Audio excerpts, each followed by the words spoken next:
How does embodied carbon affect eco-friendly building materials? Imagine building a house that not only looks good and saves energy but also leaves a smaller carbon footprint from start to finish. That's where understanding embodied carbon becomes essential.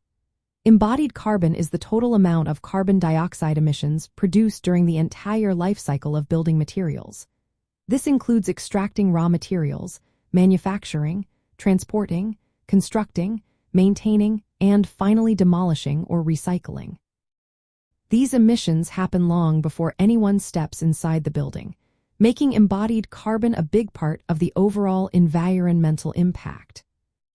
In eco-friendly building projects, choosing materials with low embodied carbon is just as important as reducing energy use during operation. Materials like concrete, steel, and insulation are common but tend to have high embodied carbon because their production consumes a lot of energy. For example, making cement, a key ingredient in concrete, accounts for about 7% of global carbon dioxide emissions. That means selecting alternatives or reducing the amount of these materials can make a big difference. One way to manage embodied carbon is through a process called life cycle assessment. This method looks at the environmental impact of materials from raw material extraction all the way to disposal. It helps architects and builders compare options and pick the most eco-friendly choices. Another tool is the Environmental Product Declaration, which provides transparent details about a material's carbon footprint, including embodied carbon levels. Choosing natural, renewable, or recycled materials can significantly cut embodied carbon. For flooring options, materials like reclaimed wood, bamboo, cork, or linoleum made from natural ingredients usually requiring less energy to produce.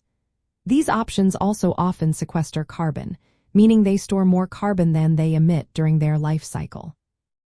Sourcing materials locally is another smart move because it cuts down emissions from transportation, which can be a sizable part of embodied carbon. Design strategies also matter. Building for durability and adaptability means the structure can last longer and be reused, reducing the need for frequent replacements or demolitions. This approach helps lower the embodied carbon over the entire lifespan of the building. When it comes to flooring, selecting sustainable options like reclaimed wood or bamboo not only reduces embodied carbon but also adds a natural, warm look to the home. In the realm of sustainable flooring options, choosing materials with verified low embodied carbon, such as linoleum made from natural oils and resins, or cork harvested sustainably, can make a real difference.